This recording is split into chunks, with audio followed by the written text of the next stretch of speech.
This video was made possible thanks to my amazing patrons at patreon.com/magicalhacker. If you're not a patron and you would like me to make a video for you each month using your decks, become a patron today.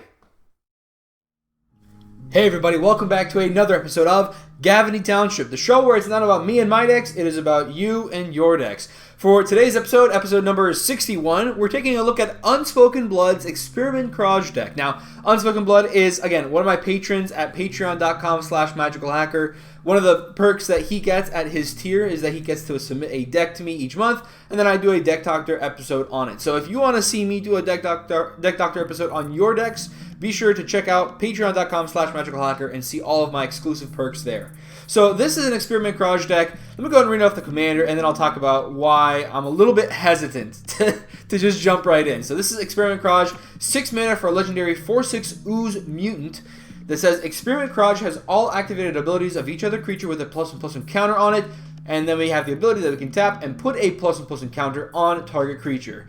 Now the reason I'm a little bit scared of this deck is because Experiment Kraj is notoriously a very, very tough deck for me to build. And I'll kind of go into a little bit of the history behind this because I think a lot of people who are watching my channel and maybe have been watching for a long time, they might not even know about this. So back when I first started playing Commander, I want to say it was like maybe a couple of months after I started this project, and this was way before EDHREC. I'm almost at 10 years now playing Commander.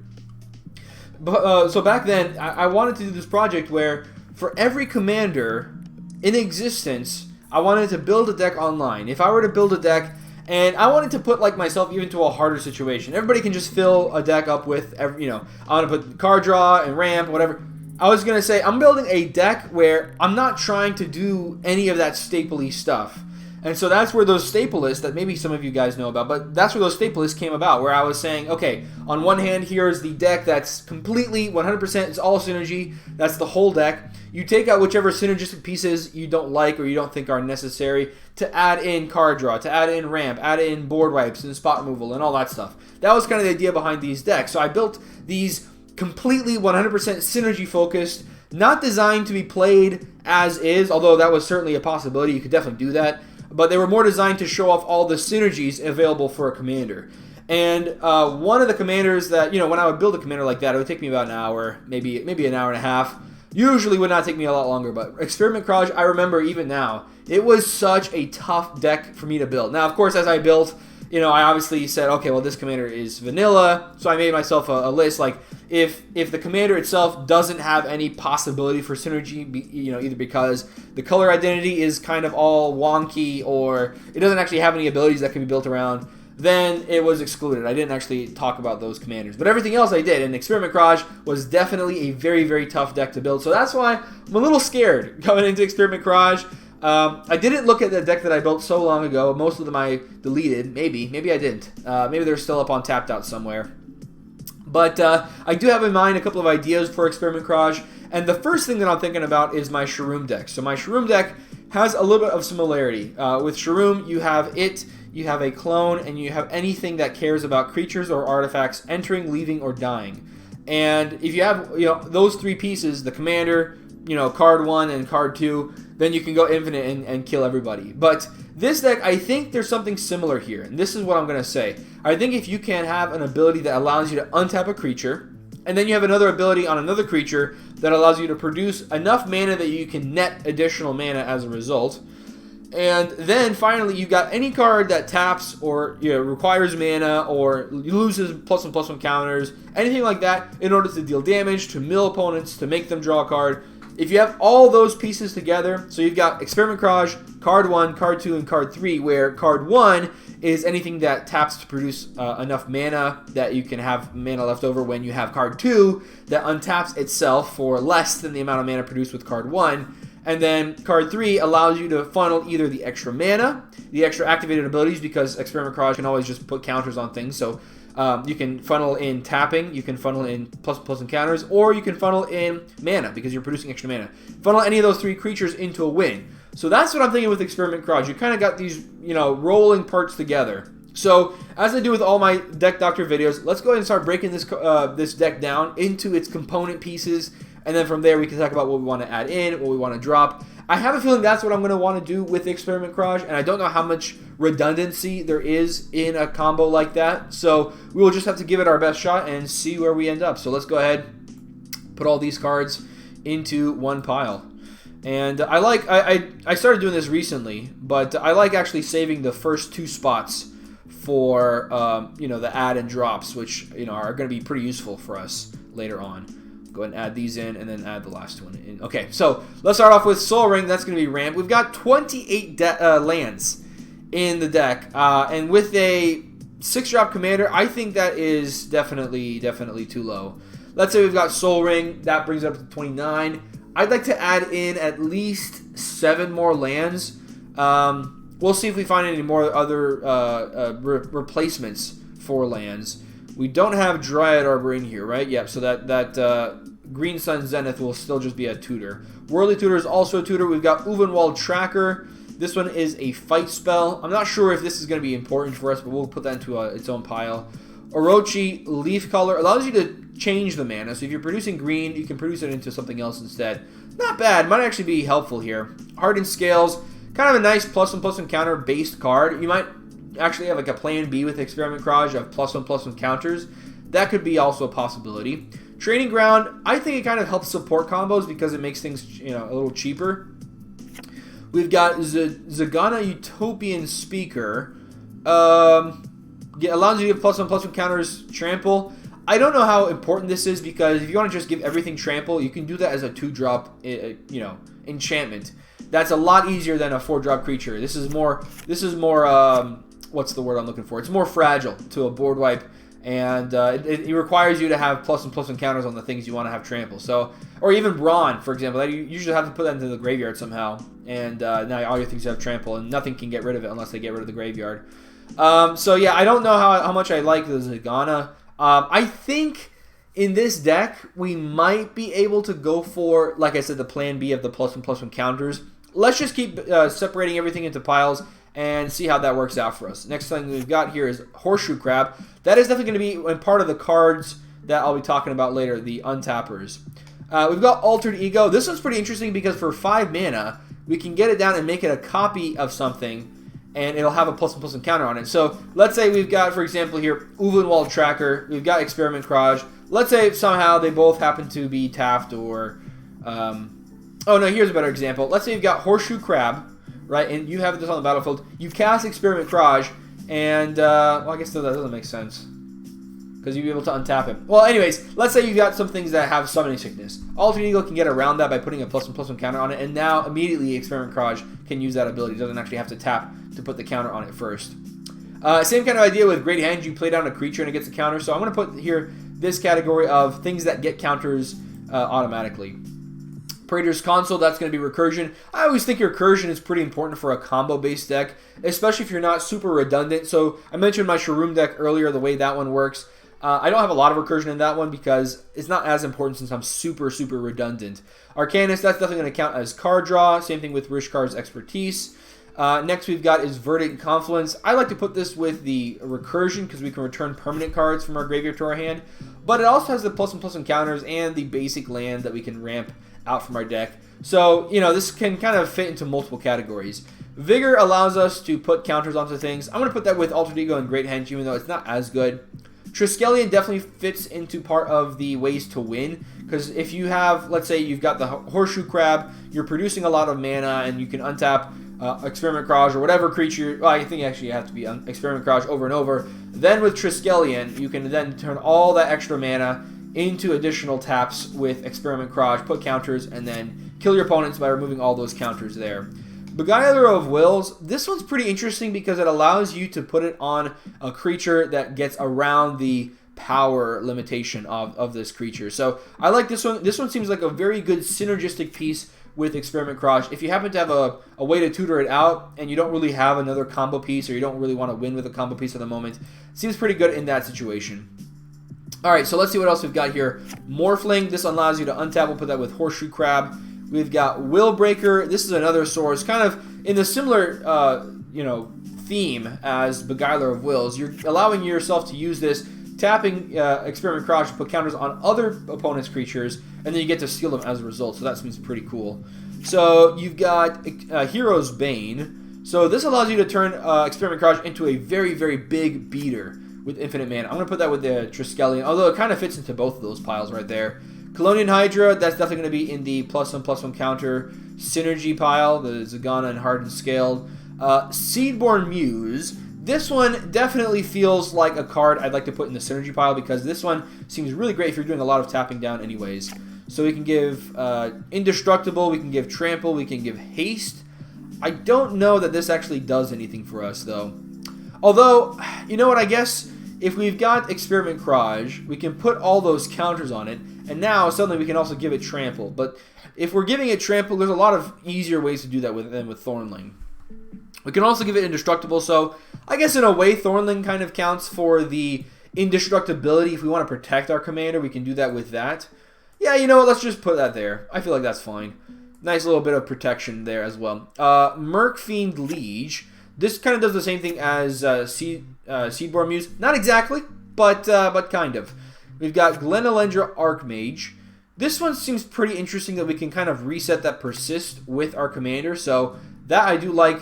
Where do I want to put that though? That's a big question. It's not really... Well, you know what? Actually, we could put it into the synergy pile. But now the synergy pile is getting bigger than in all of our other categories. So why don't we do this? We'll put into a theft synergy. We'll put into an untapped synergy. And then the last one we'll put into is... we'll put it into a persist synergy. Because that's another thing you can do with a deck like this. You can do a lot of persist stuff as a result. So I like having that as another category. All right, so let's take a look here. We've got Herald of Secret Streams. This one's definitely a different story because with those +1/+1 counters, if you're trying to go for that, making them unblockable, like I said, that's a different story. Naxaw Click. This one's another untapper. However, it's also a way for us to win the game, where we can use this.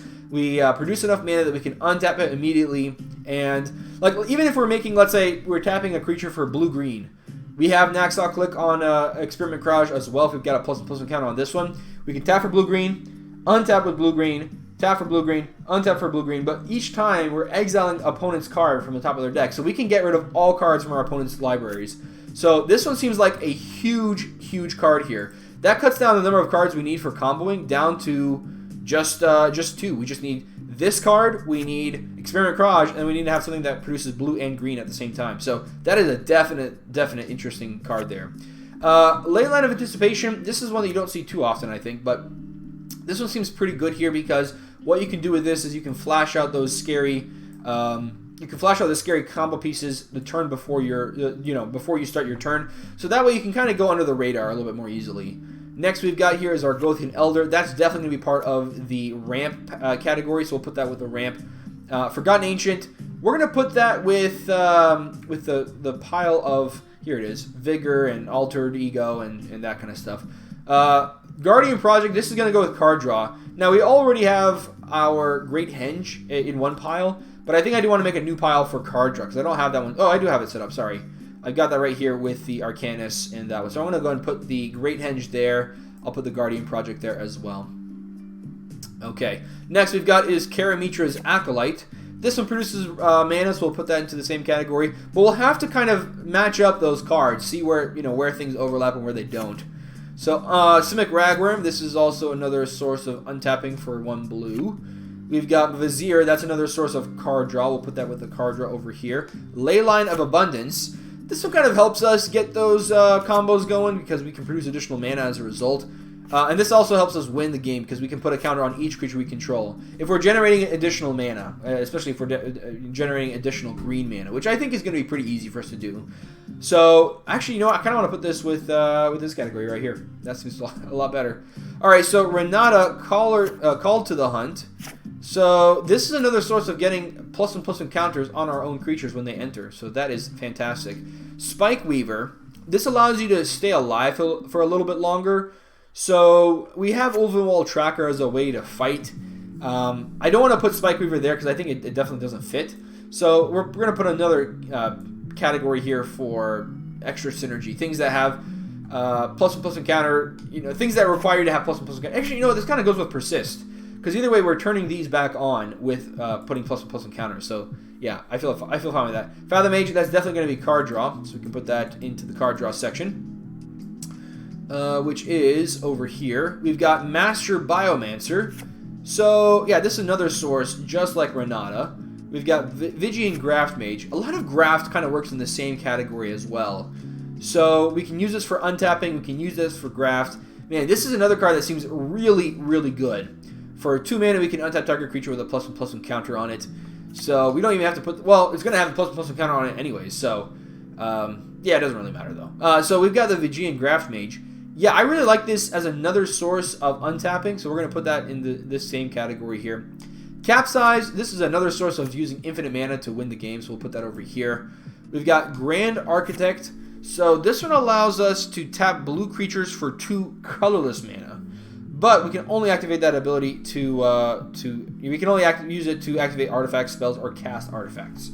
So I don't know if we'll be using that a whole lot, but we can use our artifact creatures and turn them into blue creatures. Yeah, for right now, I don't see us having a good need for that one, so I'm going to put that into the maybe drop pile.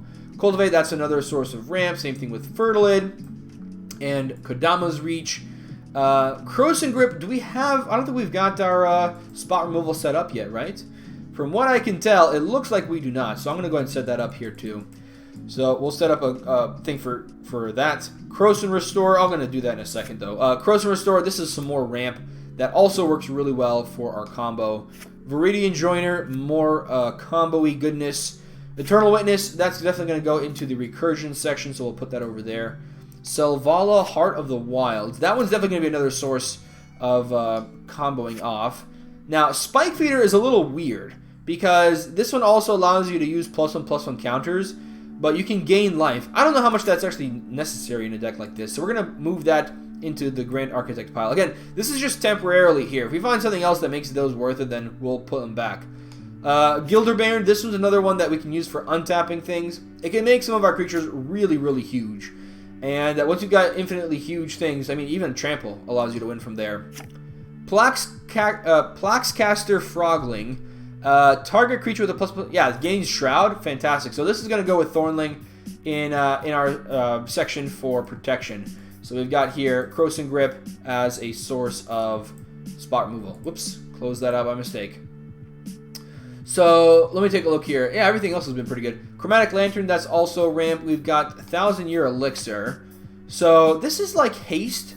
It also allows us to untap creatures, which could be relevant, but I think the haste part is more relevant. So we'll put a category out there for haste. Like I said, I don't know how relevant it is, but we got it. If we need it, we got it. Umbral Mantle. That's going to be some more untapping. I think I've got that right over here. We could put that. Now, Swiftfoot Boost kind of counts for ramp for haste and for protection. So we'll keep that in mind. Here we go, Pilipala. So this is the one that I was thinking about, or the one that really makes sense for why we've got Grand Architect in this deck.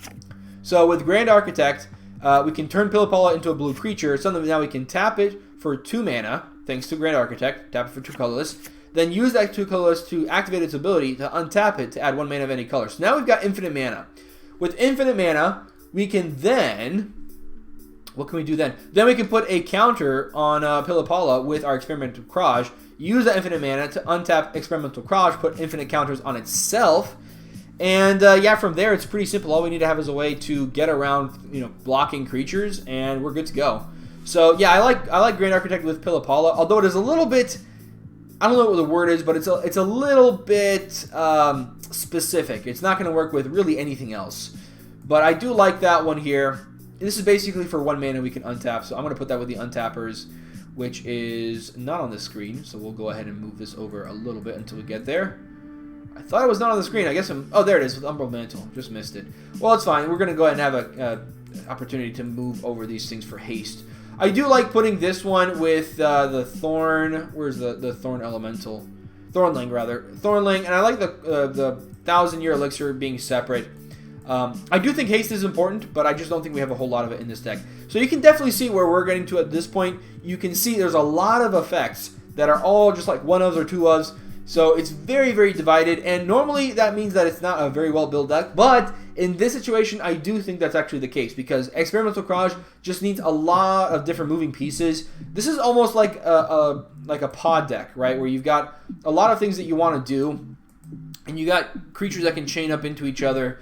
That might actually be an idea for this deck. You have a pod, Birthing Pod, have Prime Speaker Zagana. Have that part of this deck so that you can kind of chain into those other creatures that you might need.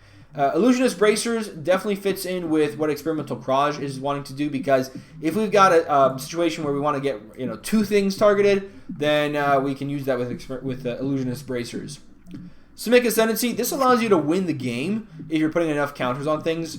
So I guess what I can do is I'll put that with the Master Biomancer effect, where I'm putting counters on things, because it can do that as well. But ultimately, we're going to be able to win the game with this if we can put counters on enough things. We've got Kiora's Follower. This allows us to untap other target permanents. I can definitely see where that goes with the Illusionist Bracers, allowing us to win there. But it definitely counts as ramp for right now, so we'll put that in that section. Kinnan Bonder Prodigy definitely kind of fits the same role as the ley line that we were talking about earlier, the green ley line. So we'll put that over there, because we can use this to generate additional mana, and then we can use that extra mana to start getting additional creatures and find one of our ways to win from there. Alright, next we've got is the Biomancer's Familiar, another effect like Training Grounds, so we can put that over there. Incubation Druid, definitely going to fall into the category of ramp producers. Devoted Druid allows you to put counters on it to untap it. So let me see, if you get a +1/+1 counter onto Devoted Druid, you can put a -1/-1 counter on Experiment Kraj to then put a +1/+1 counter on Experiment Kraj to untap it. So it doesn't actually generate anything infinite. You're just untapping and tapping Experimental Kraj as you want. And we don't really have anything in here that cares about things being tapped down, right? Not that I'm aware of. So let's put Devoted Druid into the maybe pile for right now, because I don't really see where that's going to be helpful for us. Yeah, I just don't see where it's going to be helpful for us. Although, if we've got a lot of counters on Experiment Kraj, we can then move them freely. So it allows us to move counters onto other things freely if we've got a bunch on Experiment Kraj. That is kind of cool. So, yeah, that is kind of cool. Let's put that with the +1/+1 counter-based stuff, because that does sound pretty cool there. Cyclonic Rift, this is going to be a board wipe. I don't think we've got a section for board wipes just yet.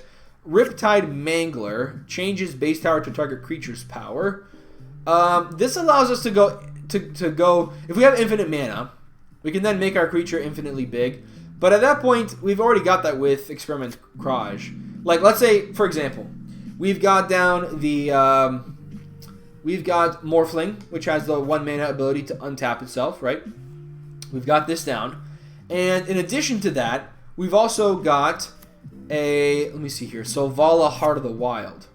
Yeah, let's say we got this. So we've got Selvala Heart of the Wild, and we've got Morphling. Actually, maybe not Morphling. Let's go Horseshoe Crab. That makes it a little bit simpler. We got Horseshoe Crab, and we got Selvala Heart of the Wild. Now we can produce the mana that we need. We can get infinite mana, and because of that infinite mana, we can then untap our Experiment Kraj infinitely. We can put infinite counters on it. Riptide Mangler doesn't really do anything as a result. Like, that doesn't actually add anything to our combo, and it's not ever going to add anything to our combo, because if we're already untapping Experiment Kraj a bunch of times, we've already got infinite power. So this doesn't really help us in that way. Graft, we can give something reach, but this is more important because it allows us to put counters on creatures that enter after it enters. So we'll put that into the same category as Master Biomancer. And then lastly, we got Cryptolith Right, which allows us to tap any creature for 1 mana of any color. Although, I'm not sure how that's helpful for us, because we need to be tapping our Experiment Kraj for more than 1 mana. So I don't know where that's going to come into play here. We might as well be playing, like, something like Land of Our Elves, right? Because that's ideally, it's going to be the same thing. We can put a counter on Land of Our Elves, suddenly we have the same idea. Actually, Birds of Paradise might be a better example. So let's take a look here. What do I definitely want to add in? Well, I haven't found anything that really adds in a whole lot of lands, so I think that's going to be part of it. I definitely want to add some more lands. And the lands I'm going to add, let's say we're going to add in 7 is what I said earlier. Yeah, 7. Yeah, 7. So we're going to add in 7 lands. I'll go ahead and add just a few here as wastes, just so I can keep it in my mind, keep track of it that way. Let's just add, let's say, can I do like this, add 10? Yeah, that works. So I can add in 10, and I will go ahead and move this over to a new pile. So I'll do this. Just make it a little bit easier. You can see where I'm going. So this is the add-in pile.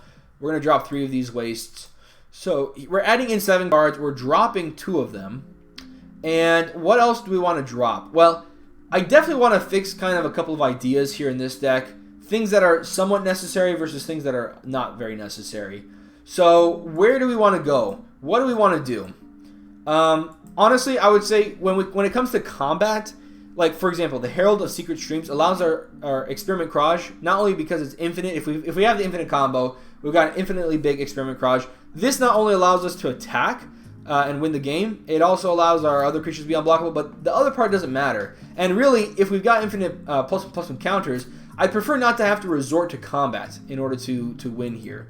So what I'm going to do is I'm going to say we're going to drop the Herald, we're going to drop the Zagana. I don't think the Hardened Scales really matters, and I don't think Colonian Hydra matters either. We have so few cards in our plan B, I think it's just going to be a whole lot better to go for a plan A. And depending on what our plan A is, we actually might find our the potential ability for us to drop some of these other cards that might not be as helpful here. So at this point, I'm going to kind of pause looking at this deck specifically, and I'm going to go start working at Scryfall, because I think this is where we're going to see a lot of really cool effects. So we've got a lot of effects in here that say we pay a blue mana and we can untap it. So if we work with that redundancy, we work around that, I think we can do a lot of cool stuff. So I think that's what I want to start off by doing. I want to start off by doing a lot of things that care about individual things being untapped. So let me see how many of those things actually care about that. So we've got Horseshoe Crab allows us to generate infinite mana. Morphling allows us to generate infinite mana. Naxaw Click doesn't generate infinite mana. It actually generates infinite exiling. So that's actually even better. Simic Ragworm, also infinite mana. Vagian Graft Mage. This one potentially is not infinite mana, so I'm going to leave that there. Gilderbairn, also potentially not infinite mana. Umbral Mantle, also potentially not infinite mana, but Pilipala is only with the Grand Architect. So we've got 4 cards in this category that all does the same thing, and there are plenty more that do the exact same thing. So I think what we need to do is we need to start off by looking at other cards that do this, get that redundancy going, and then work on it from there. Because if we can focus and finalize this idea of untapping things for 1 blue, or for even 1 mana of any kind, then we'll be in a lot better position. So what I'd like to do is, let's start off by doing our classic thing of looking for things that are legal in our colors. So we're going to look up a regular expression here that says, it has a colon, because that's going to be important. We need to have an activated ability. And then we want to untap either enchanted creature, maybe equipped creature, target creature, or itself. And that little tilde, that means, this card, because that could be a creature. So what we're going to say, actually, let's just do it like that. Let's just do it like that, see what we can find. Alright, so we've got the ability to untap a forest. And I think what I like to do here is put an after target. I'm going to put here creature or permanent. And I'm going to take off the tilde because we'll do that one next. Or you know what, I can probably add this one in here just like this. So let's just do it like this. Or, and we'll do another regular expression, close the parentheses, colon, any number of characters afterwards, untap, and then we're going to say tilde, but we want it because this is specifically only for creatures. So that should work here. Let's see if this works now. Alright, so we've got Mazavith, which works as an attacking creature. So we might actually want target to be there too, right? Yeah, we want target to be there as well. Enchanted and equipped, that doesn't matter, but target, creature, or permanent, that definitely matters for it has to be a creature to do that. Because otherwise it's not going to work. So we need to make sure that we're looking at things that just say untap tilde or untap target creature or permanent as a creature. If it doesn't have that as a creature, it's not going to work for our combo. So let's go ahead, add that one in, because obviously Mazavith is not legal here. So okay, we've got a couple of things here that we can do. We're going to be looking for things that do it for 1 mana or 2 mana, but they have some other effect. So that's going to be our idea. So we've got the Voted Druid. We can tap to untap, but I guess in a way this would work if we had one of those hardened scaled effects. But I don't think that's actually something we want to do. Freed from the Real, that one's definitely one we want to add in. Wirewood and Quirion Ranger, both of them, those are no. Sword of the Peruns, I don't think so. I mean, it definitely depends on what things we have that are producing mana, but I don't think we're going to be wanting this one. Seeker of Skybreak, I don't think we're going to be doing this one either. Yeah, I don't think so. Pemin's Aura, this one definitely is good. So right now, Freed from the Real, Pemin's Aura, both of these are going to definitely fit into what we're trying to do. Vagian Graft Mage we already have. Now we've got Voltaic Construct. Because it says target artifact creature, we won't be able to target we won't be able to untap our commander with because it's not an artifact. Yeah, it's not an artifact. So Horseshoe Crab we do have, Morphling we do have, Crab Umbra. We do have that in the deck, but that's not going to work either. So that's going to have to be part of what we're trying to do. Tidewater Minion, Captain of the Mists. Yeah, none of these are going to work the way we want. We've got the Simic Ragworm already in the deck. We've got Aura of Dominion. I don't think that's going to be helpful. We need Soliton. I know it's 5 mana, but it definitely works for what we're trying to do. So I say let's go for it. Let's add Soliton. So right now we've got 3 cards that we're wanting to add in. Freed from the Real, Penman's Aura, and we already have the Horseshoe Crab and Morphling. And then Soliton. So we got those 3 in the deck right now. This allows us to pay 8 life to untap something. That's very expensive. This one taps to untap, so it doesn't actually just cost only 1 mana. This one's an enchantment that doesn't untap itself. Tap to untap Merfolk to untap it. Nah. It also gains Shroud, which may actually be kind of a problem for us. So this allows us to discard something. Let me see here. Untap a target attacking creature you control. Draws a card, then discards a card. Discards an artifact card. Yeah, we're not going to have enough artifacts that it's going to matter. We can untap, but that's only once each turn. Untap Blizzard Elemental. Untap. Okay, so yeah, we only have 3 effects that do this. So we'll definitely be adding those in. I mean, that's definitely part of the story. But then we're going to have to look to see if there's other things that allow us to produce 3 or more mana with at least one of them being blue. I think once you get to that point, there's just way too few cards like that. So we can go ahead and add in these 3 cards because that's going to be pretty easy. Soliton, one of the cards that I remember when I was first starting Magic, I remember seeing that one. That was like one of the very first cards I ever got. So it's very much tied to like my entry into the format and into the game of Commander.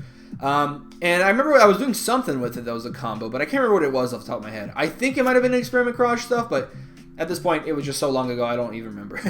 I did forget by the way to add Cyclonic Rift as its own kind of category, and we'll go ahead and do that here. All right, so we've got Soliton in the deck. Next we want to add in is Freed from the Real. Again, I'm pretty sure we don't have that in the deck. I don't remember seeing that here. So yeah, we don't have that one in the deck here. So let's go ahead and add that one in. We're going to go ahead and add in Penman's Aura, which many of you already know this trivia, but it is an anagram of I Am Superman. Penman's Aura. Pretty cool. All right, so we've got Soliton, Freed from the Real, and Penman's Aura here as things that we can add in. So now we want to look to see what cards that we're missing that can produce blue mana and other mana at the same time. So let's get rid of all this because we don't need that anymore. We definitely want to have it to be a creature. That's definitely going to be part of it because we want to be able to tap our commander to produce mana. We're going to be looking for things that have an activated ability and then say either add or untap. And then from there, they're going to say either, well, it needs to say either blue, right? Because it has to say blue mana. Or it has to say any type. Or, so let me see here. Add 2 mana of any one type. So that's going to be any. In any combination. Yeah, it's all going to say any. So no matter what.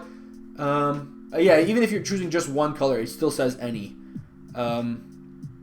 Yeah, so it's gonna be any. And then the last thing is we want to be able to untap islands. That's gonna be pretty important. We want to untap forest. We want to untap land, and then we want to untap permanent.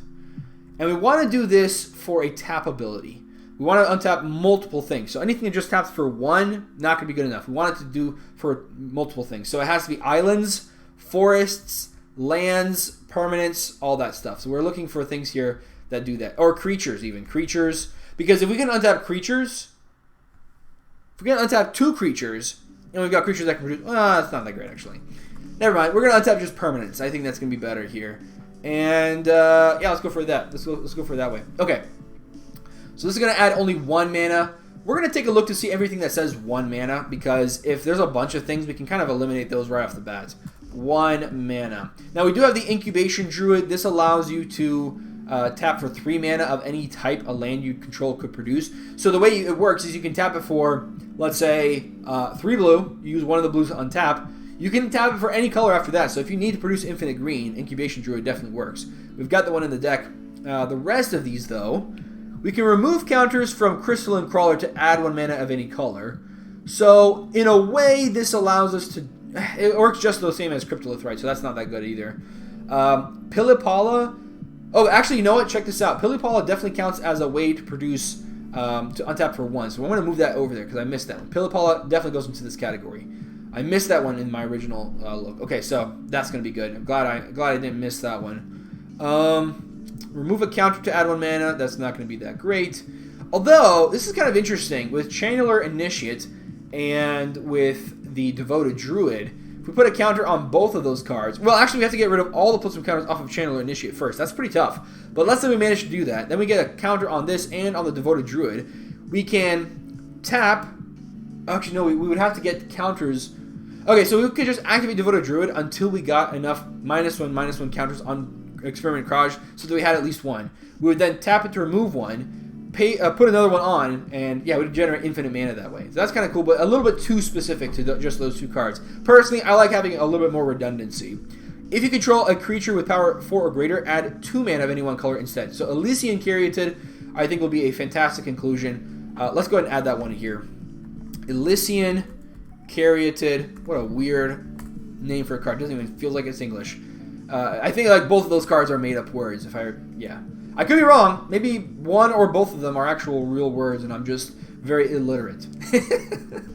But I don't think that's the case.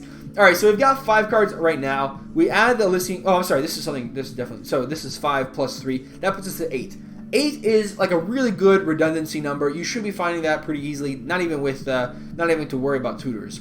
So now we're looking for things that we can add to what we've already got in the deck. We've got the Incubation Druid. So I'm going to put that.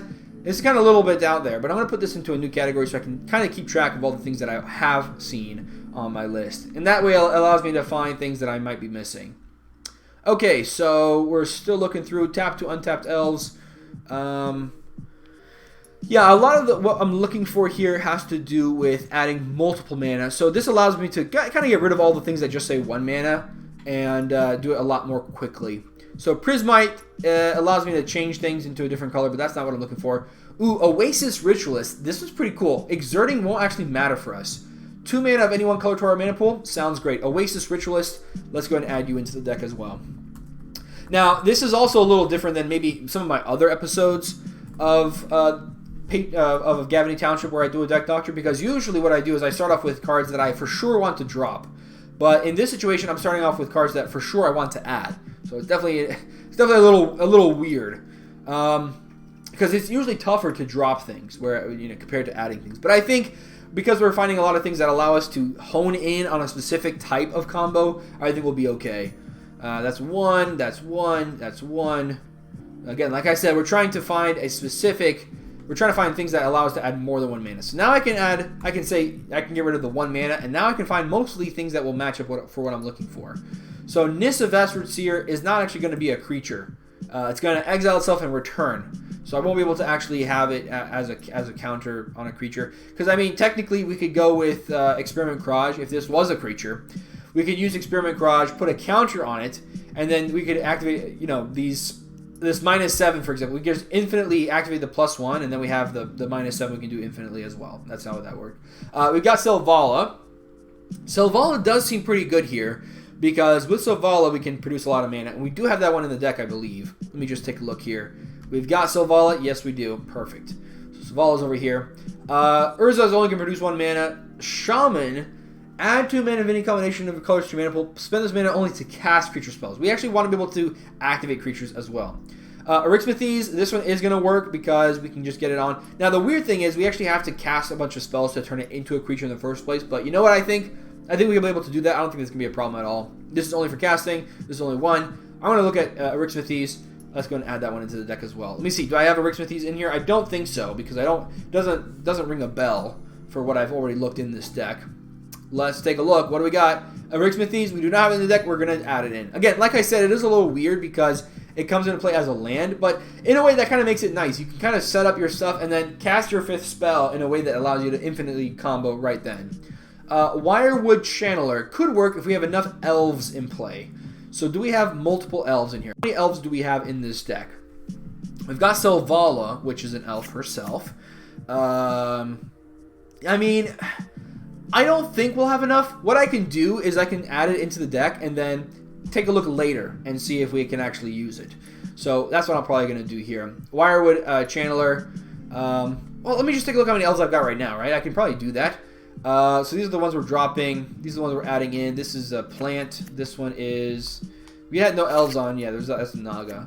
And then Sultan's obviously not an elf. Okay, so elves, we're going to go ahead and count out the number. We got 1. We got 2.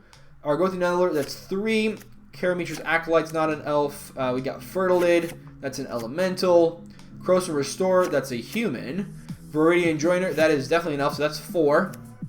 Kiora's Follower, that's Merfolk. Grand Architect, that's Vidalkin. Let's see what else we got here. This is a human. Biomancer is a mutant. This is a snake.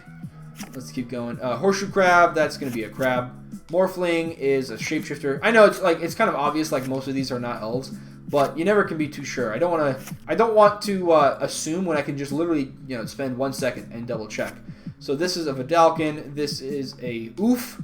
This is an equipment. I don't know why I looked at that one. Shapeshifter doesn't really count. Vigor is an elemental. Forgotten Ancient, that's an elemental as well. Renata is a human. Oh, I'm sorry, this is a demigod. Okay. Master Biomancer, that's an elf, so that's 5. Let's see what else we got here. Devoted Druid is an elf, so that's 6. From what it looks like, we don't have a whole lot of elves in here. So I don't think we'll actually be able to use this. We'll be able to use that with the elves. Because unless we're adding in a bunch, which I don't know why we would. But unless we add in a bunch, we're not going to be able to use that very usefully. Which I know that sounds super... that was not the right way to phrase that sentence. Placaster, that's a frog mutant. That's an elemental.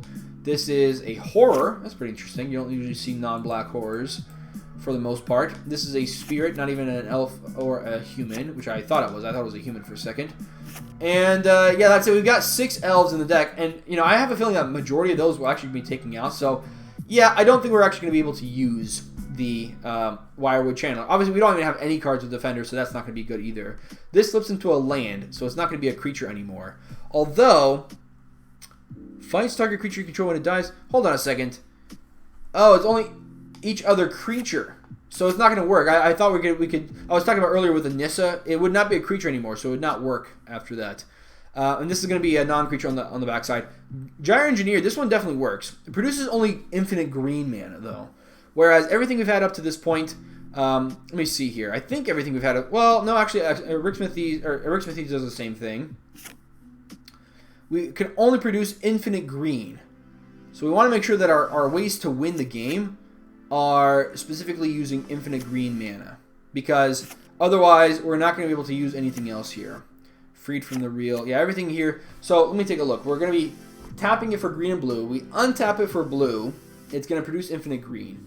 So we've got to also take a look to see what we have as our win cons. Because it's not going to work anymore to just rely on Experiment Kraj. So yeah, we can't, like, for example, the way I was thinking to work was if we can produce infinite blue mana, we can untap Kraj infinitely, so we can put those plus encounters on him too. But that's not even going to be guaranteed. So Triskelion won't actually work with the Ricksmithies combined with the Freed from the Real.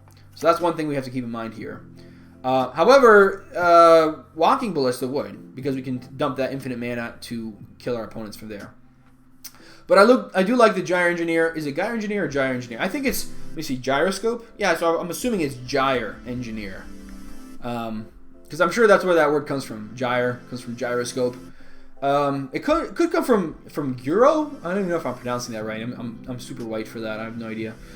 So Magus of the Candelabra, don't think that's really helpful. Marileaf Pixie, not going to be good. We do have Cross and Restore in the deck, and that is going to be good here because it allows us to do a lot more things. Cross and Restore, here we go.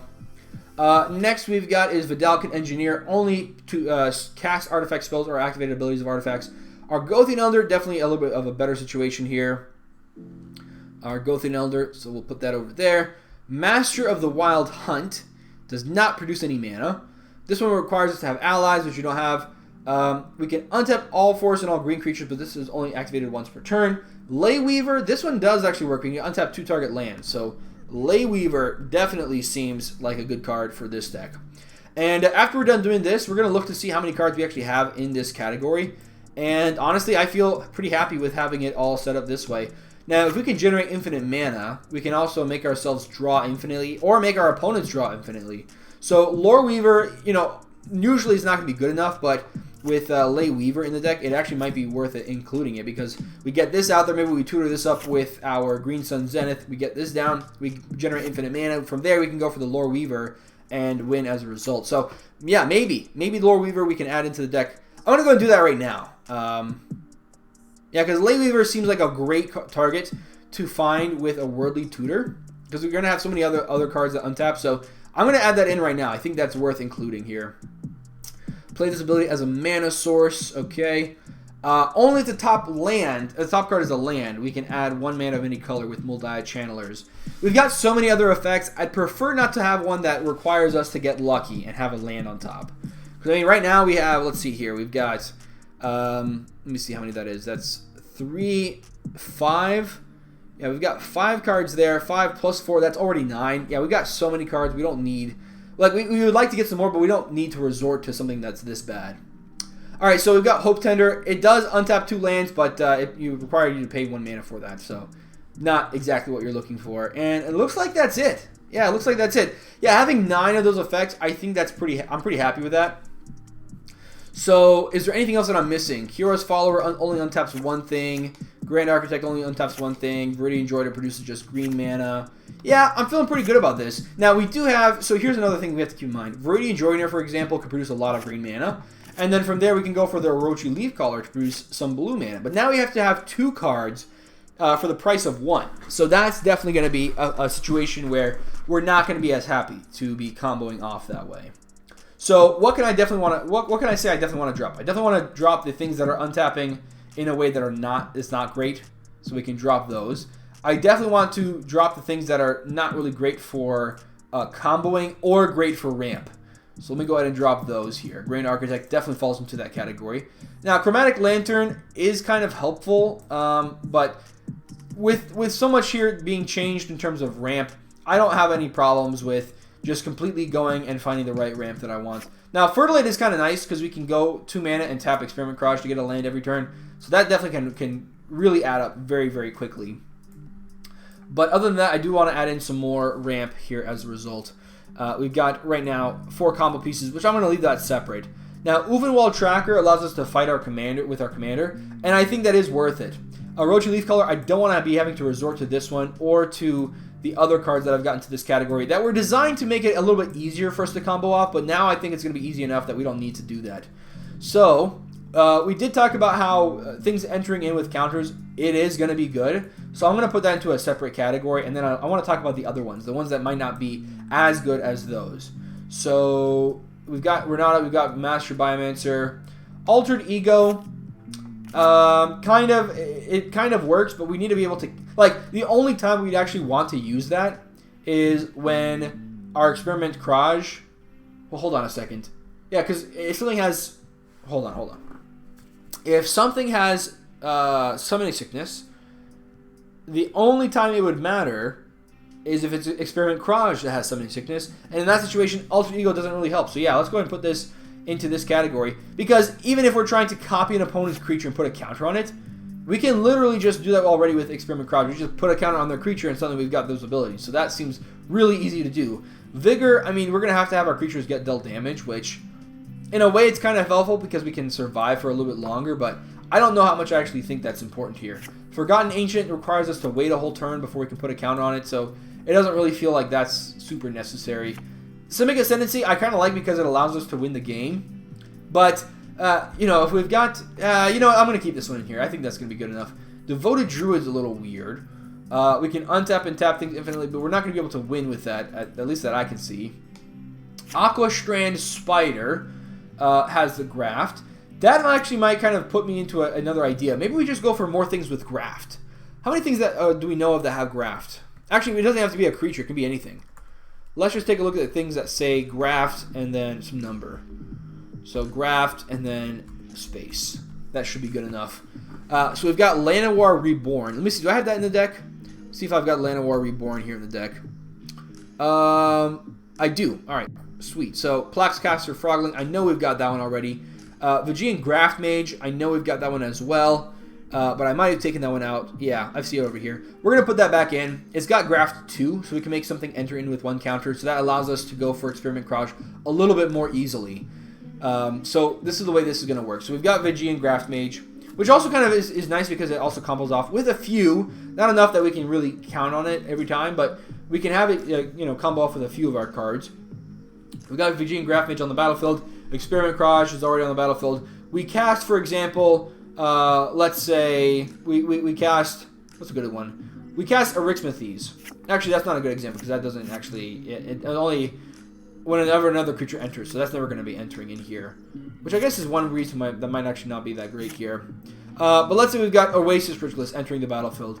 We can make it get that counter from Grafts, and now we can tap Experiment Kraj, exerting it here from the Oasis Ritualist to add 2 mana. So if we already have, let's say, a Freed from the Real on our Experiment Kraj, then we can just go infinite that way. Whereas otherwise, if we didn't have the Vigian Graft Mage out there, we would have to tap Experiment Kraj to put a counter onto the I'm sorry. Well, yeah, that counts too. The Oasis Ritualist. Now that I'm thinking about it, it doesn't really seem to be that helpful. Yeah, putting the counter, like, if we've got a way to untap something, which we should be able to have with Experiment Kraj, I don't really see why we would need to... Like, the only reason I could see we'd have this actually happen to us is, let's say we happen to have a Soliton effect in our hand, and we have our Experiment Kraj tapped at the moment. So we can't actually put a counter on it. That'd be the only situation. But if I have that in the hand, why would I tap Experiment Kraj to put something to put it on something else? Yeah, I don't really see myself ever having to do that. So you know what? We're gonna drop these cards because even though again they do kind of fit into the idea behind the deck, I don't actually think they're gonna be that helpful here. And I do feel bad for Unspoken Blood because I have really taken apart the deck. I mean, this is probably the most changes I've ever made in a deck. 28. I don't think I've ever made that many. I could be wrong, but I feel like that's probably the number one. But I have to say, I stand by these changes. I think all of these cards, maybe the Cultivate and the Kodama's Reach, like those are okay, like they're keepable. But really, I want to be including better ramp because we have got a 6-drop commander. I think it's important for us to get better ramp than that. Otherwise, we're really missing out on the ability to use Experiment Kraj the way we ought to. So let me see here. Now, yeah, we've got the win con section. This is also going to be another problem. So we've got Leyline of Abundance, which doesn't really do anything. If we have infinite mana, we already kind of have that idea already done. Same thing with the Hero's Bane. Triskelion kind of does the same idea. We want to be able to use infinite green mana to win the game. And none of these cards actually do that. So we're going to go ahead and move those over into our drop pile as well. Now, it might be that Unspoken Blood was specifically trying to not combo off super efficiently. And he might have mentioned that to me. I don't remember that off the top of my head, but I am going to be trying to do this in a way that is a little bit more specific. Now, obviously, Beguiler of Wills, Will Breaker, even the Fight spell, which I can move this over here. It's the Uvenwald Tracker. Even this card, I think, is kind of nice. We can use that with... we can put this into the same pile. I like all those effects. Thornling, Plaxcaster Frogling, Swiftfoot Boots. I even feel like Lightning Greaves would be pretty nice in here. Having any type of free protection would definitely be a huge help for an Experiment Kraj deck. The ability here, this is also pretty nice, so I do like that one. We'll put that with this stack of cards. Yeah, I think a lot of this is going to be pretty straightforward. 1,000-year elixir. I think that the haste kind of also counts as protection, and even the Leyline of Anticipation kind of counts as protection because you're doing a lot of stuff with that. So let me do this. I'm going to kind of get these piles a little bit closer together because I think that's going to be pretty important. All right, so we can move this over here, and now we've got a little bit of a better situation. We've got 33 cards we're going to be dropping, 16 cards that we actually want to add in so far. So we've got room for some more. So we've got the things that can untap for 1 blue mana. We've got the things that can produce 2 or more mana by tapping down. I want to see what else there is, if I'm missing anything else, and I want to go to my infinite combo list, because I know I've got this one there. So we're going to go ahead and go down to the infinite combos here on this list, and see what I've got. So I know I've got a couple that work this way, so let me just open this up. Infinite mana, it's going to be under there. So we are looking, we've got here Freed from the Real, that's going to be under 4. So all the things that say 4. We've got Axebane Guardian. We already saw that one. That's not going to be helpful. We have Selvala. Harabao's Druid. We don't have enough allies in the deck either. Not enough elves. Bloom Tender could work. Yeah, this one definitely works. We're going to go and add in Bloom Tender as well. So Bloom Tender, that's 1. Fayborough Elder, that definitely works as well, but this is white. We've got the Corrosive Restorer already in the deck. After that, our Gothian Elder we have in the deck as well. We've got Incubation Druid in the deck as well.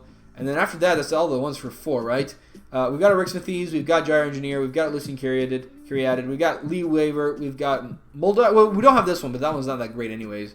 Oasis Ritualist, and then Zixara is not in our color combination. All right, so we can add in the 1 Bloom Tender, and that puts us up to 10. We've got 8 cards of one category and 10 of the other. I actually don't mind dropping another one, and I think the one I'd like to drop here is actually the Ricksmith. We can drop the Ricksmith, we can add in the Bloom Tender, and this allows us to do things. Now, I know some of you might be wondering, why am I adding in Lore Weaver if I'm dropping off, like, all of these cards that we're, you know, carrying, like Kin and Bonder Prodigy? What if I'm dropping this one? If I'm adding this one, why am I dropping this one? Right? That's a big question I think a lot of people are asking. Well, it's pretty simple. If we've got Ley Weaver, then we've got this other piece too. It's built in. And this one does work with Ley Weaver the way that this one works. We're not using this one to count part of our effects of how to win the game from having infinite green mana. So that part we're leaving off separate.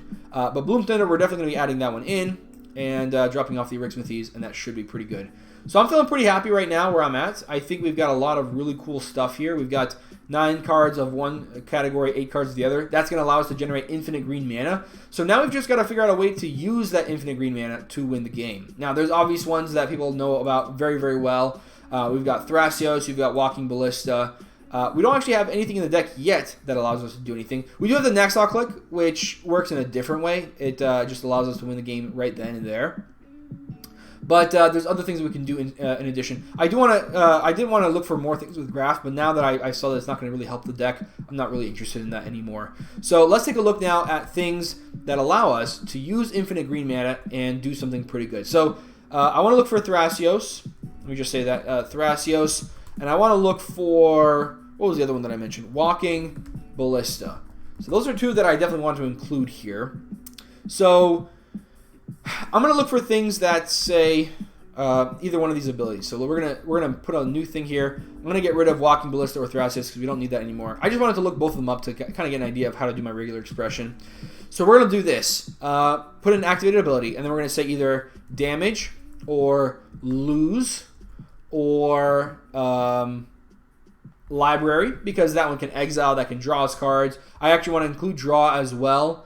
Let me see here. Mill, that's a new one I actually want to include. Newly keyworded from Jumpstart. And I think that's it, right? We can draw, we've got library. Graveyard's not going to be very important. Damage, we've got that one. Yeah, I think that's going to be it. That's the only ways that we can win here. And I definitely want to make sure that I'm putting this on... Actually, it doesn't even need to be on a creature, right? Yeah, it doesn't need to be on a creature. So now the question is, what do I put in front of this? So I can put here, we're going to start a new line, and then we're going to say here the opening and then the closing. We're going to put something in between, doesn't really matter. Well, it could be anything except for the letter T. For the letter T, then it's a problem. So we're going to say A through, yeah, I guess A through, yeah, I need to do this way. Hold on. Gotta put parentheses around this one. Alright, so we're going to say A through RST, so S, and then TUV, so U through Z. Which I don't think there's anything through U through Z. U, W, oh, that is, well, we're not using W, though. We're not using white, because we don't actually want to have white here. We need just green and blue. So S, and then U definitely matters. So, yeah, that's it. Alright, so we've got that. And then also, we're going to be including here 0 through 9. So those are all going to be part of it as well. And then we also, so this is going to be any number. Or we can include here move counter, because that's going to be part of it as well. Or put counter. That could also be part of it. Put counter. So I think that should grab us everything. Let me just take a look at this now, because now we should be grabbing everything. Yeah, all right, awesome, awesome. So we can infinitely activate Sensitive Divine Top, does not actually help us. We can infinitely activate Fertilid, does also similarly does not help us. Walking Ballista and Thrasios, both of these are here. Let me go ahead and add those to the pile. So Walking Ballista and Thrasios. We're going to go and add that into the add pile. And now that we've got here 33, I'm going to just cut this up into 2 piles. Oops. Cut this up into 2 stacks so that it's a little bit easier to see what we've got going on. So let me just add a few more cards from here over to there. Yeah, it seems pretty good. All right, so now we know we can just add in cards from this pile until we get to this point. So Walking Ballista, we'll add this right here. And now we just got to add cards to the other one. Although I guess it doesn't really matter. We could have just done this like this. Yeah, that sounds pretty good. Now again, these wastes, these will not be added into the deck itself. I'm just doing the lands last because that's pretty easy to do after that. All right, so yeah, let's just keep going here. Kind of going a little bit longer, but I did mention at the start of this video that this was going to be a pretty in-depth, pretty complicated deck doctor. And sometimes that's just how it is. Sometimes you have patients that they come in, it's a quick thing, easy, out, no problem. And sometimes you get patients, they just got a lot of stuff going on. You really want to help them out, and you want to do that as quickly as possible. And sometimes you just can't. We've got here Thrasios. I do want to go for that one as well. Urza as well. I think both of those are going to be pretty good. So, Thrasios and Urza, we can add those 2 into the deck. And we are starting to add in a few more cards to add to this deck to work how we want it to work. All right, so Urza is going to be another one. I know I'm going to get a bunch of cards by searching it this way, but whatever. I'm just going to hopefully find the Urza pretty quickly. There it is, first one. Not bad. All right, so let's go here. Next, we've got Sinks Tutelage requires blue. That requires blue. We've got Duskwatch Recruiter. So if we've got it on the front side, then we can go infinite. If we don't, that's not going to be as easy. We can put it into our graveyard here. So yeah, Duskwatch Recruiter, I would say no. Although it's most likely to be on the front side anyways, I would say no here because that's not a guarantee. And I have a feeling we're going to find plenty of ways to use infinite green mana to win the game. I don't think we'll have to resort to Duskwatch Recruiter. Nylea Keen-Eyed, I like this one. We generate infinite mana. We reveal cards from the top of our library. When it's a creature, we put it into our hand. If it's not, we put it into the graveyard. So we put all the non-creatures into the graveyard, all the creatures into our hand. And obviously, we already have a few creatures that work here to win the game. So Nylea kind of ensures that we win the game as well. So Nylea Keen-Eyed. Nylea Keen-Eyed. And it doesn't require us to go through combat like the previous version of Nylea. So I know some people are wondering, like, why not go for the other one? Because that one, can buff up your creatures, and it gives all your creatures trample. But yeah, Nylea Keen-Eyed does not resort to combat, which is why I think it's worth it here. All right, let's go and keep looking. This requires blue, blue, blue. This requires no blue, but it does require us to remove counters from a creature that we control.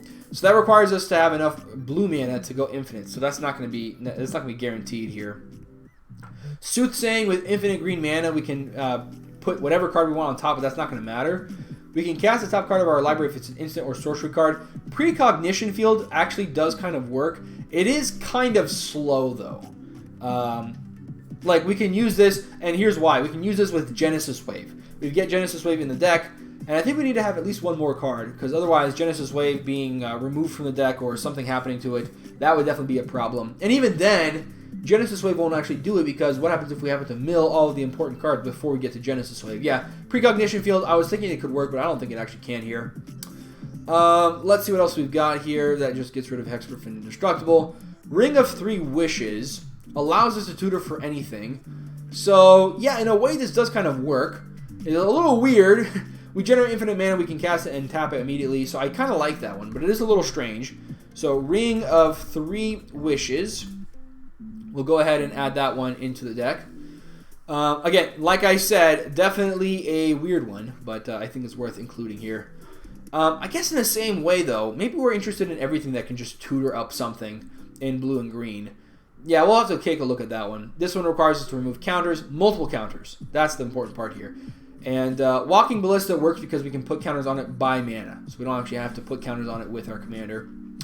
Alright, so let's see what else we've got here. We can put counters on creatures, but we were already kind of doing that anyways. But if we have enough counters, does that change anything for us? No, it's not going to generate mana for us by having counters on things. Let's see what else we've got here. Those all require blue. So this one mills opponents, Mind Shrieker. I like that one. That one definitely seems pretty nice. Mind Shrieker. Alright, so this seems pretty cool. We can add that one to the deck and then mill our opponents out with that. We don't actually have to go to combat. Look at the top card of your library. If it's a creature or planeswalker card, you may reveal it and put it into your hand. If you don't put the card into your hand, put it on the bottom of your library. So we can find all the creatures and planeswalkers in our deck into our hand. So Vivian's Grizzly definitely works here. Although it is a weird one. It is definitely a strange card to include in this deck. Vivian's Grizzly. And it might not actually be in this deck. If that's the case, I'll just put in some kind of... yeah, there it is. Awesome. Cool. I was going to say I was just going to put in something else instead. Okay. Rado Lantern doesn't help us. That does not help us either. We can remove 4 counters from this to draw 3 cards, but that's not going to be helpful either. We can deal 1 damage to target creature. Not going to be helpful. Prevent all combat damage. We can remove all eyeball counters. We already have Lore Weaver in there for a different reason. We can pay 4 mana to draw a card, but it requires us to pay colorless mana. We don't have a lot of ways to do that. So that's not going to be too helpful here. Call of the Wild allows us to put creature cards into play. The problem is, one of the creatures we actually want to put into play is Walking Ballista. If we've got Thrasios, we've got Urza, we've got Nylea. Mind Shrieker also kind of works. But yeah, Walking Ballista and Mind Shrieker are the ones that actually allow us to win the game. Those actually do it. The other ones just help us find those other cards. So, you know, with one of those cards just being killed by that creature because it comes into play immediately and dies, that means that we have to have Mind Shrieker in order for the Call of the Wild to work. So that's not going to be actually that helpful. With Ambassador Loquatus, I think that does allow us to use the Call of the Wild. Now we've got 2 cards. I feel a little bit more comfortable with that, so let's just go for that one here. Call of the Wild and Ambassador Loquatus. Or Loquatus. I think it's Loquatus because it's Aqua right there in the middle of that, and I feel like that's probably why they named it that. So Ambassador Loquatus, and then the other one is going to be Call to the Wild. Call of the Wild. I like having some non-creature versions in there as well because it is important for us to have some things that can survive against board wipes and still allow us to build up to the board state without just making it super likely that we die to a board wipe, killing all of our important creatures. Alright, so the other card I want to add in here is Ambassador Loquatus and then Call to the Wild. I think it was Call of the Wild, Call to the Wild, something Call of the Wild. Let's see what we can find, if we can find. There it is, Call of the Wild. Alright. So we've got that one in here. Academy Elite. That's going to require us to have blue mana. Same thing here. Same thing with this one. Same thing there. Blue mana, other things that don't actually require us to do stuff.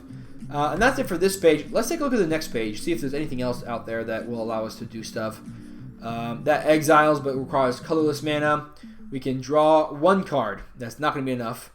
That's during the draw phase. So Goblin Cannon will allow us to do it, but we have to not activate it at all until we do that.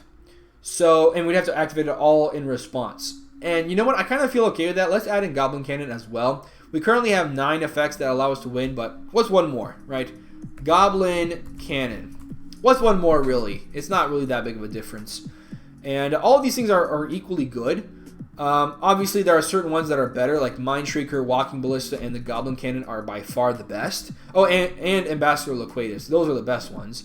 I actually really like Ambassador Loquatus because it allows us to mill 3 cards, so it kind of works a little bit faster if you're doing it online.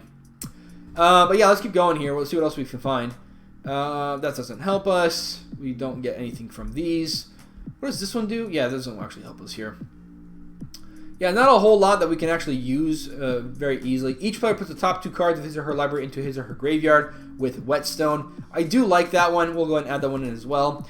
I think what I'd like to do is after we get all these down, I want to go ahead and eliminate the ones that require us to have other things for us to use. I think that's going to be part of it. Like, for example, the Urza requires us to cast something for free. If we find the Walking Ballista, we're definitely in a pretty bad situation, so I feel okay with that one. Ring of 3 Wishes doesn't actually let us find what we need to, especially if it comes into play tapped. Then we're really in a poor situation. So let's keep looking at what else we can find. This is a May ability, unfortunately, so we can't actually use that very easily. Each creature with flying and each player. We actually don't want to deal it to ourselves. That's not going to be a helpful part here. That requires blue mana. Everything else here, from what it looks like, is not going to be helpful for us. Nope. Rocket Launcher, but it has Summoning Sickness, so that's not going to be very helpful for us. And importantly, it's not a creature, so we can't even get around that by putting a counter on it and then using it with our commander instead. Target creature loses flying. Doesn't seem very helpful for us. Top 10 cards of your library separated into 2 face-down piles. That seems very, very bad for us. I think that could definitely bite us in the butt. What else we got here? Target creature you control gains flying. Doesn't seem that helpful. 1 damage to target creature. 1 damage to each player, rather. Nope, not going to be good. Yeah, not a whole lot here that I'm finding. I mean, it's kind of weird. We have to just keep churning through all the garbage to find something that is actually pretty helpful. Not that these cards are garbage. They're garbage for our deck. You know what I mean? They're garbage for our deck here specifically.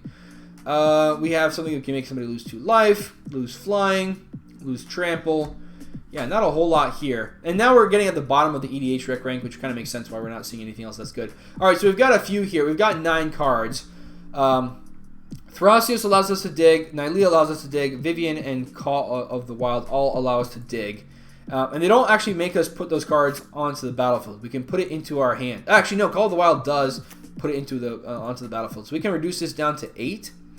So we dropped the Urza. We dropped the Call of the Wild. In a way, I kind of want to add in both because it doesn't really hurt us here.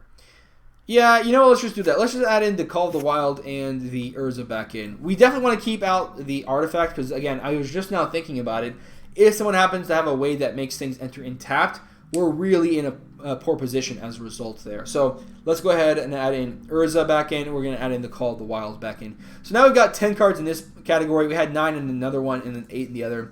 So now we're not bottlenecking it from multiple categories. It's all bottlenecked from one, and then the secondary bottleneck is only from one category too. We're not bottlenecking it from 2 of them. And then Call Wild. And then that way we're pretty much close to the end here for this deck doctor. I'm just trying to think if there's anything else I'd like to do. Ramp, we've got 6. I would like to get a few more sources of ramp in here. Maybe 2 more sources. We've got room for 7 more cards. So 2 more sources of ramp. That sounds pretty good. Recursion could be important. I think what's more important though right now is getting some more spot removal. That should be pretty important here. I would like to add in like 3 more of that. So I've got 5 cards so far. And we've got board wipes here. I'd like to add in 3 more. So that means we've got a total of, what is that? 8 cards I'd like to add in. So we're 1 above where we need to be. I think everything else here is pretty nice. And I don't think we need to add anything else in. Merc, Fiend Liege, and Seaborn Muse, like I was looking at them, they don't actually do anything for this deck. They don't help us out in any way. So we're going to drop those 2. That means we've got 1 more card that we can add in. We've got the Leyline of Anticipation. I say let's add in the card Vidoc and Ori. Let's add that one in too. So we'll add these 2 cards here to this stack of cards. And then from there, we're going to be pretty good. Is there anything else I'd like to drop here? We've got Green Sun Zenith. We've got Worldly Tutor. Court of Calling. Maybe one more Tutor could be pretty nice. Blue has Mystical Tutor. Green has Worldly Tutor. They've got Green Sun Zenith and Court of Calling already. I can't think of anything off the top of my head that would be good, but we can find maybe something else that would be pretty nice here. What else can we use? I like the Fathom Mage. I would like to see some more card draw. So let's say 3 more card draw, 3 more ramp. So that's 6 total. We've got room for 9 at the moment. So that means we have got 3 cards left over. I would like to see maybe 3 more board wipes, but then we're not adding any spot removal. Is there anything else we'd like to do to have that be good? Maybe we're not actually interested in adding in the those effects. Swift of Boots gives us... Yeah, you know what? 1,000 Year Elixir doesn't do anything for us anymore. We don't actually need the haste anymore. So, because like all of our effects are basically doing what they need to do. So we can put that there. We can put this here. So we can add in 10 more cards. We talked already about 6 being from the card draw and from the ramp. I'm sorry, yeah, 6 from the card draw and from the ramp.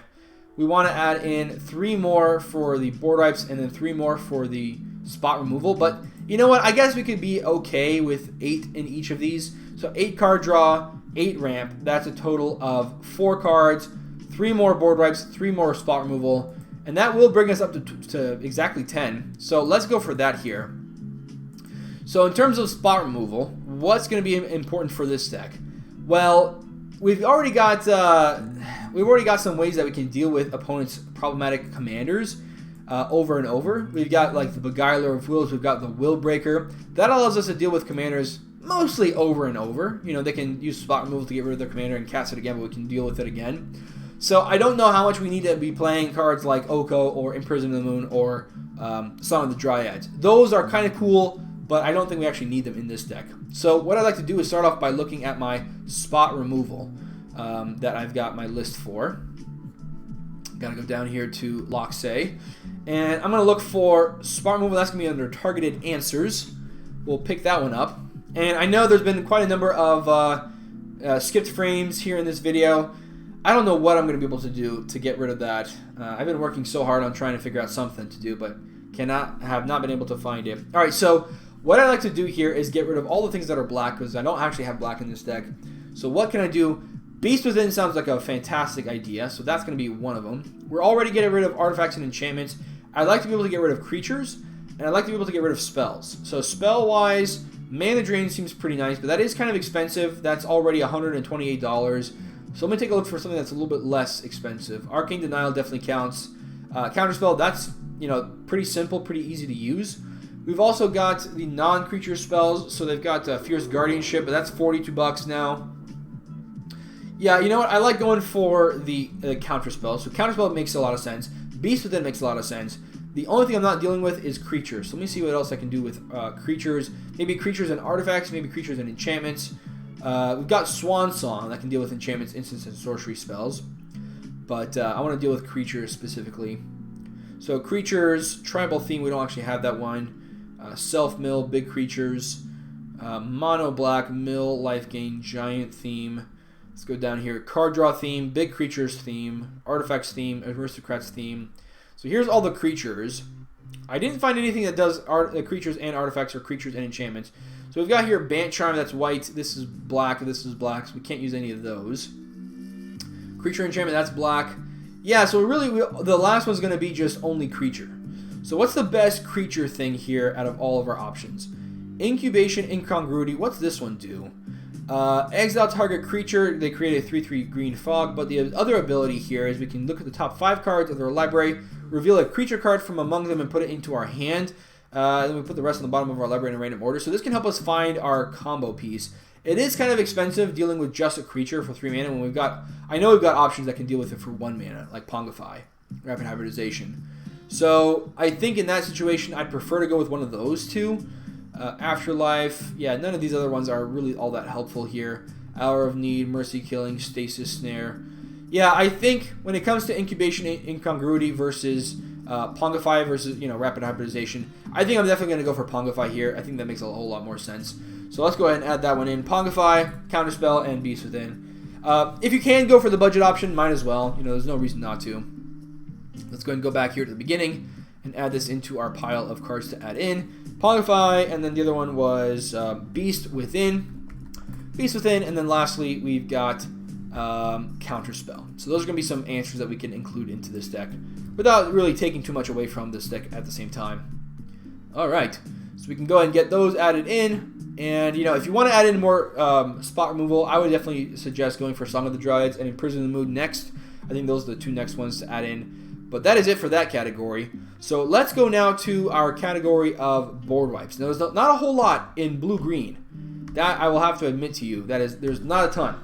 But there's Boom Pile, which I'm definitely going to be suggesting in this deck. I don't do it for every deck, but if it comes up, then I'll definitely suggest it. I'm going to get rid of all white because that is... Actually, I could probably just go for green. These are all black, right? Black, black. This is green, but this is 9 mana. That's kind of a lot. Yeah, I think Great Aurora might actually be kind of a lot. That's not in our colors. That's not in our colors. Dune Blast, Nova Blast Worm, Apex Altasaur. This one definitely counts and allows us to fight with a bunch of creatures. So Apex Altasaur, we've got the Great Aurora. That's another option. Let's take a look at what we've got in blue. We already have Cyclonic Rift, so that one's pretty easy. Curse of the Swine seems okay. Engulf the Shore seems alright. Evacuation seems okay. Ixodron seems alright. Let's take a look at artifacts though, because there's some artifacts in here I'm sure that we want to add in. Boom Pile is one of them. We've got Aligned Heat Network, Oblivion Stone. Alright, so I think what I want to start off with is Boom Pile, and then I want to go for things that just hit creatures, or maybe like creatures and something else. All is Dust and Ugin.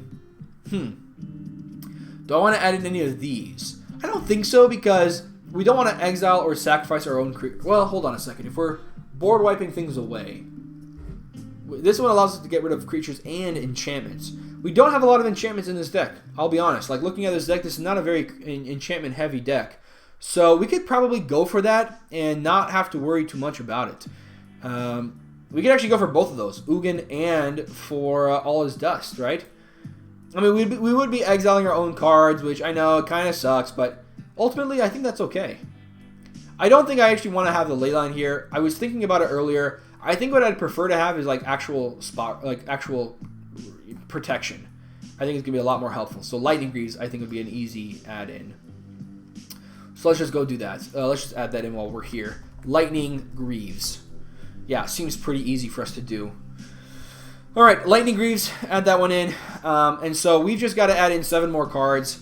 Board wipe-wise, I do like the idea of using Ugin and of using All Is Dust. I think both of those would be pretty nice in a deck like this. We can get rid of enchantments, because a lot of people are going to be playing enchantments, and we're not, so we can use that to our advantage here. Ugin the Spirit Dragon, All Is Dust. We add those in, and we can do a lot of really cool things as a result. All right, so Ugin, All Is Dust. What else do we want to go for? We want to go for the Boom Pile. Boom Pile. That gets rid of artifacts as well.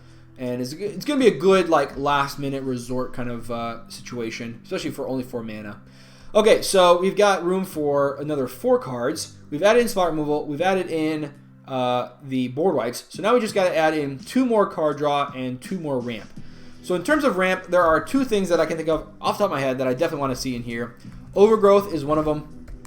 These are 2 effects that allow us to get down Experiment Kraj on turn 4, which, you know, is not always something you want to do, but sometimes that's going to be your only way out. So you need to have that one as an out.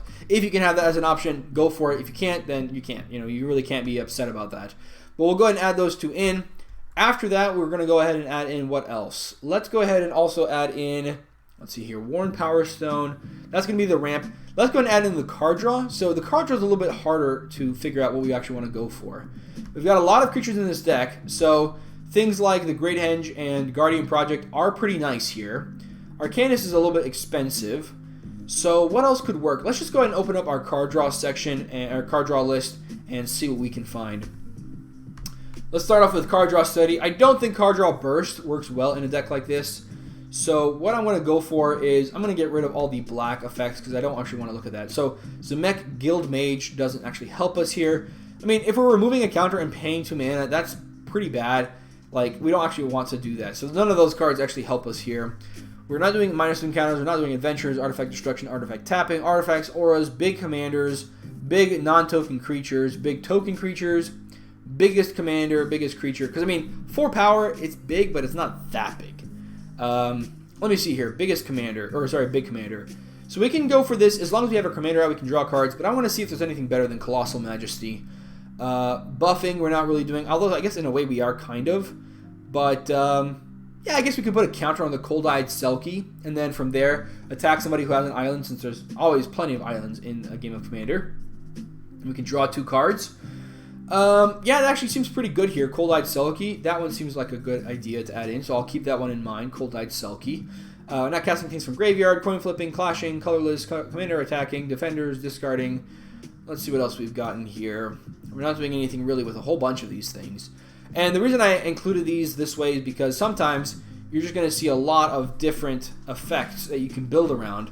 And so depending on what you're playing, there's going to be certain things that you're going to be able to use versus other things that you won't be able to use. Flash, Gate, Goad, good stuff. We're actually not going for good stuff here. We do have Momir Simic Visionary. We've got a lot of green cards, or green creatures in our deck. Some of them are also blue. I don't think so. We've already got Arcanus. I want to try to avoid those expensive ones at all possible. So let's just keep going down. I think that's probably the right idea to skip past that one. Monocolored. Not doing anything here that I can see. Non-creatures, that's definitely the opposite of this deck. Non-token creatures, we're not really doing that either. Pillow Fort, Pingers, Proliferate, Renown. Yeah, none of these things are really that helpful. Alright, so Strategy Independent. This one's going to be where we're going to fall back on. I do like Mystic Remora. I do like Compost. I do like Insight. And I do like Heuristic Study. So I think if we're going to go for 2 cards, like it's going to be a very, very hard... it's going to be very hard for someone to be doing something better than those cards. So I think Mystic Remora and Rhystic Study are probably the best bets. Like, I'm trying to think if there's anything that's like better than that in the right deck. Well, both of those can allow us to draw multiple cards per turn, many, many more than Cold-Eyed Selkie. So at the very least, you know, it pushes that out. Yeah, none of these other cards are better than those two. So yeah, I think we're just gonna go for those two. I don't think there's, I can't think of any possible reason why there would be something better than Mystic Remora or Rhystic Study. So we're gonna go ahead. I think that's the right thing to add in. Mystic Remora, Rhystic Study, add that one into, and then that will be it. Now we've got the Llanowar Reborn that we were talking about earlier, but we don't really need that anymore, so I will just leave it in because it does seem pretty helpful in a situation where you want to have that out, but I don't think that's going to come up. I really don't. So we've got those cards in now, and so from this point, we just got to fix the lands. That's all we got to do. So we're going to go ahead and drop these 7 to add in 7 lands. And they don't even all have to be lands. Now we've got 1 Soul Ring. So that means we can add in Wild Growth. And we can add in... so there's Wild Growth that we can add in. Actually, hold on a second. We want to start off with Carpet of Flowers. So that's going to be a for sure card we want to add in for this deck. Carpet of Flowers, get that one in here. And then the next one I'd like to add in is... yeah, I do like Wild Growth and Utopia Sprawl. Both of these are 1-drops that we can get down on turn 1. And the things that care about untapping lands, like this will actually make those cards even better. And so we can maybe get into the point where we're generating infinite mana, even if we're using something like the Horseshoe Crab, or I'm sorry, or the Naxaw Click. So even in a situation like that, we can actually be okay. Wild Growth, Utopia Sprawl. And of course, it's also good because it produces extra mana for us starting on turn 2, which is always a good thing. But that is it for the non-lands. We've got 3 here that we're adding in, and we've got already 1 in the deck with the Soul Ring. So I want to make sure that that I'm adding in just real lands after this point. So what are some other lands that could be good? Let me go ahead and go back to my list. You can definitely see where my lists are coming into a huge play here because it's a lot easier just to go to one of my lists than to do a specific search for something. So let's take a look at lands. I'm going to go down to Simic, and that should give us all the lands that are good enough in a Simic deck, exactly. So we've got Botanical Sanctum, that's okay, Breeding Pool, Command Tower, Fabled Passage, Flooded Grove. Let's take a look at how many of those we got. So Botanical Sanctum, Breeding Pool, and Command Tower. What do we got? We got Breeding Pool, we've got Command Tower, but we do not have the Botanical Sanctum. I'm not a huge fan of this one most of the time because it does come into play tapped, you know, most of the time that you'll be playing it. But when you do have it in your opening hand, then it is kind of nice. Let's just see if we need to go to that one. I think that we might actually find something else that's good here. Fabled Passage, Flooded Grove, and Flooded Strand. Now, I'm going to skip over the fetch lands because those are too expensive, I think, for most people. Although, yeah, I think that's probably going to be too expensive for most people. So, Fabled Passage, that's all obviously pretty low in terms of cost. Fabled Passage, Flooded Grove, and Hinterland Harbor. So, we don't have any of those 3 cards, and I do like all of them. So, Fabled Passage, we can add that one in. What we're going to do is we're going to add in all the best cards from these lands, add them in, and then we're going to drop them, depending on which ones are not as great as the other ones. Fabled Passage, Flooded Grove, and then Hinterland Harbor. And I actually do see the Hinterland Harbor now. But these 2 we did not have in the deck, and I think these are both pretty cool. Alright, so Hinterland Harbor, we got Misty Rainforest, Polluted Delta, Prismatic Vista, that's also pretty expensive. Reflecting Pool, I think, is more reasonable. And obviously Tropical Island is more expensive too. So let's take a look if they've got if he's got Tropical. I'm sorry, just kidding. Reflecting Pool, just testing you there. Reflecting Pool. Do we have Reflecting Pool in this deck? Reflecting Pool. We do not have that one in the deck, so I do actually want to add that one in. And so now we have room for one more utility land, I think. And I think the one I want to add in most is our. I'd like to add in the card. Man, what is that card called? I can't think of it now. That I'm kind of blanking on it now. Oh, Scavenger Grounds. That's what it is. Scavenger Grounds. I think that's going to be a good card in this deck. And I'd like to actually add in one more, if possible. So we can add in Scavenger Grounds. Let me take a look at these lands, see if there's anything in here that I think is obviously not going to be good enough. We talked about Llanowar Reborn, but maybe there's some situation where it actually matters. So we'll leave that one in here. I mean, they've already got this one, this color fixes. What does Nova Gen do? I guess that there's some situation where that might actually count. Palomar Depths. Yeah, let's just leave all the lands in here. I was thinking we could add in the card. What's that card called? Talaria West. It allows us to tutor up lands a little bit more easily, but it's not that important in this deck anyway, so we'll just have it like that. So that is it. That's going to wrap up our deck doctor here.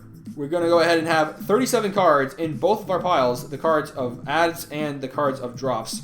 I'll go ahead and put this into one stack here, a little bit more easily seen. So 37 adds, 37 drops. Definitely a huge chunk of this deck. Maybe actually the biggest chunk I've ever done for any deck on my Deck Doctor series. And it took us an hour and a half to do it, which is, you know, somewhere around like 3 times what I usually take to build, to do a Deck Doctor for anybody else. So you can definitely see where Experiment Kraj can be pretty complicated. But you know what? I had a lot of fun doing this Deck Doctor for Unspoken Blood, my Patreon at patreon.com/magicalhacker. If you want me to do a Deck Doctor on your decks, and that can be any type of Deck Doctor. It's like, you know, I have one commander. I don't know what I want to do with the 99. Build a deck for me. I have that type of Deck Doctor. There's also the Deck Doctor like, I've got way too many cards in my deck and I just cannot figure out what to cut. Please help me out. That's another version of a Deck Doctor that I'm always willing and loving. I love to do those type of Deck Doctors too. There's another one too. I haven't seen this in a while, but another one is like, you know, this card was banned recently. I don't know what to replace it with. Give me your opinions and, you know, see what else you can add to the deck or whatnot. Another version might be, I've got my commander and I've got some cards I know I want to include, but I want to see how you'd build the rest of the deck. That's another version. There's a lot of different versions of Deck Doctors. I've also done some where it's like theme-based, you know what I mean? Where someone said, I'm building a deck based around this theme. I want to see what you've got for me to add in. So theme-based, strategy-based. I've never had somebody ask me to build a CEDH deck for them, but I'm sure that it's going to happen one of these days. One of my patrons is going to ask me to build them a CEDH deck with a specific commander. We'll see if I actually can do it. I don't know, because I'm not super familiar with that, but I'll give it a shot. But anyways, I had a lot of fun making this Deck Doctor episode for Unspoken Blood. Hopefully you guys enjoyed watching it, and I will see you guys next time. Stay awesome, everybody.